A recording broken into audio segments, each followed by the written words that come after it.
Thank you for tuning in to this Team 1 KB Gold business presentation. What will happen over the next 40 minutes is that I will be presenting a opportunity coming fresh out of Europe, right now moving across different countries over here and soon to be launched globally. The company that I'm talking about is called KB Edelmetall AG, and that actually stands for KB Precious Metal. And it's not a new company. It was founded in 1994, so it's actually a 16-year-old company. But the first 14 years it worked just as a normal traditional financial company, selling pension plans, investment things, insurance, money products, different things. 2 years ago they started taking an interest in the gold and silver industry, because many of the clients were asking for a gold product, and also because the gold market really started to be of very, very great interest.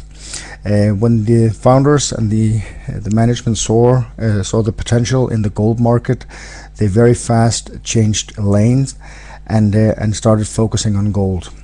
So what they went and did is they actually got their own gold mine in Turkey, and they also went and bought their own gold refinery, also in Turkey, in Istanbul, where there's around 40-50 people employed in the production line.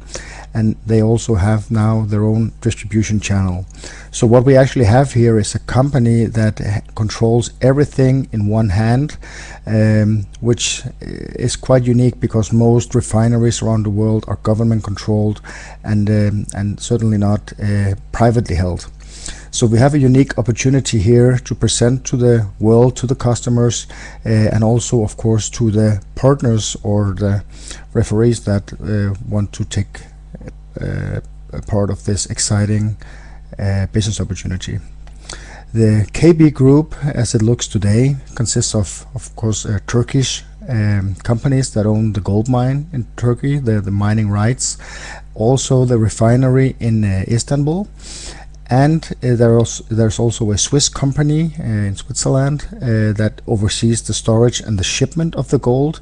KB does not store the gold themselves. They actually have it stored in St. Gotthard Massif. It's in a very big depot facility that is government controlled. It goes a few kilometers or mile into the mountains, where there's a lot of depot rooms in there, and those depot rooms are right now being used by governments, by banks, by investors to store valuables. Actually, also the Swiss government has their own gold reserves stored in this secure facility, and this is where the gold from the customers from KB right now is stored here in Europe. But of course, as the company expands around the world, satellite depots will of course be taken into use all over the world. But right now we're just starting here. It's very exciting and things are going very, very fast. Everything is run out of Germany. We have the headquarters in Munich, where everything is controlled from, but because of the very big growth that we are experiencing right now, the operational side will be moved to large offices in Stuttgart, where customer service, operations, marketing, everything will take place from.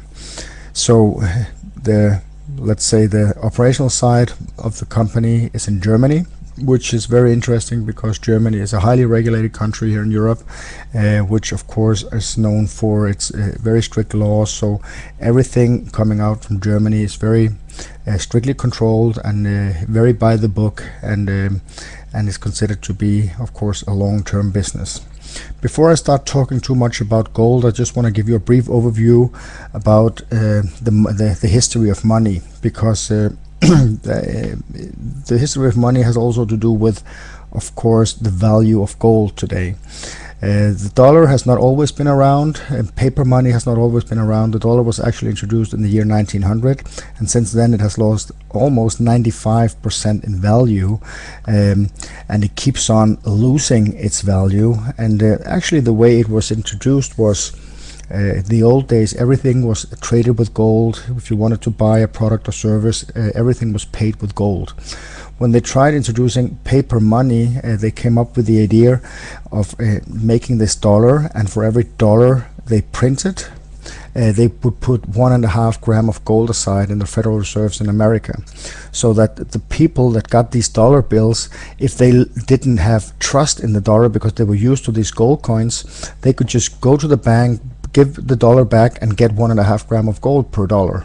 And actually on the dollar bill it said, "In gold we trust." So this is how the dollar was introduced in the year 1900, and very soon and very fast the general public started, using the the dollar and got used to it and started to trust it.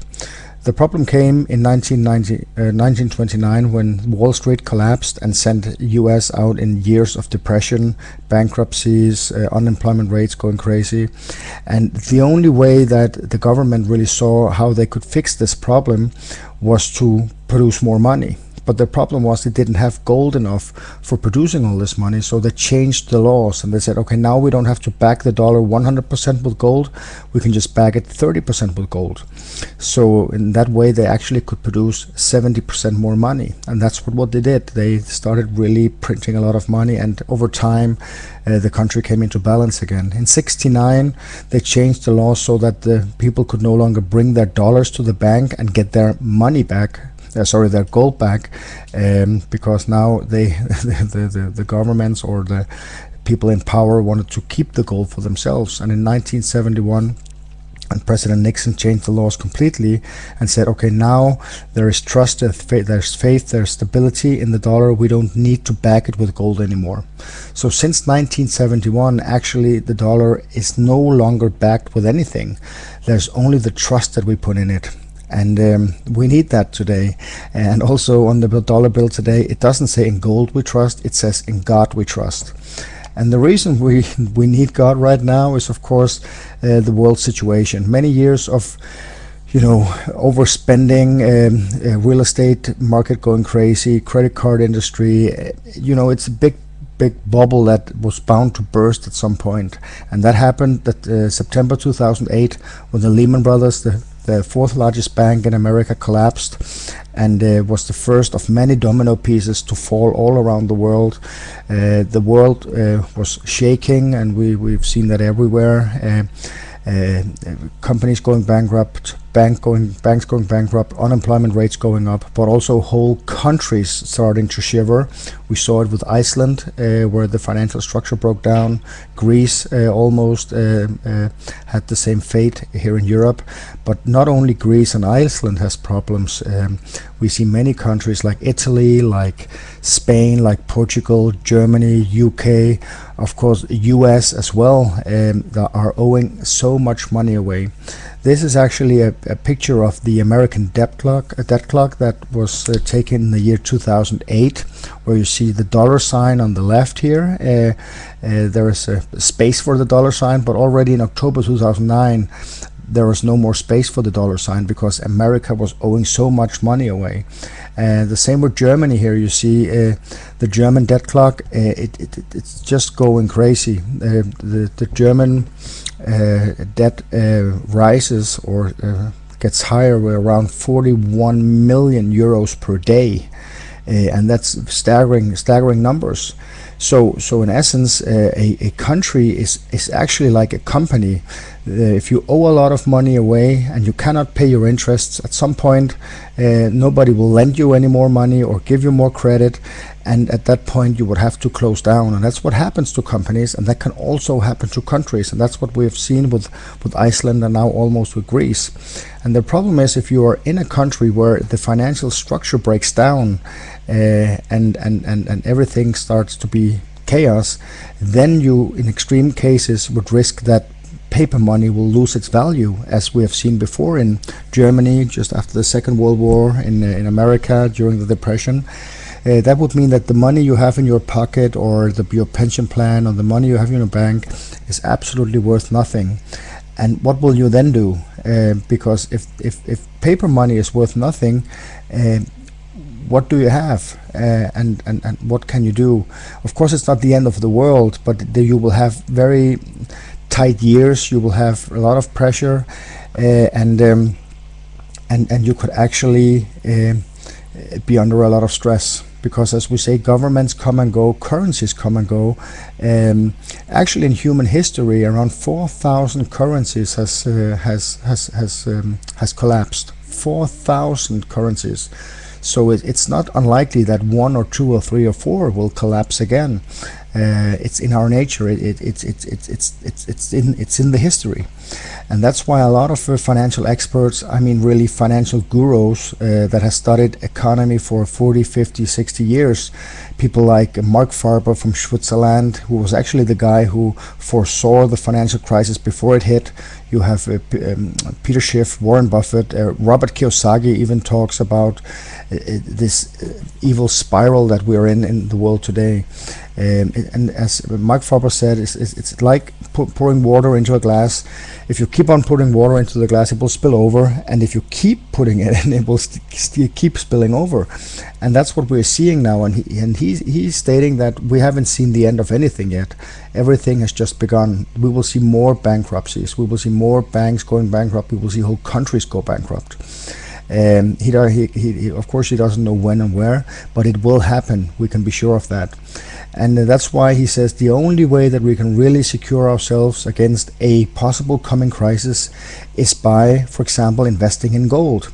And they recommend, a lot of these experts recommend, that you should put at least 5 till 20% of your assets into gold, in physical gold that you can get your hands on in times of crisis, that will make you flexible and make you able to provide for your friends and family.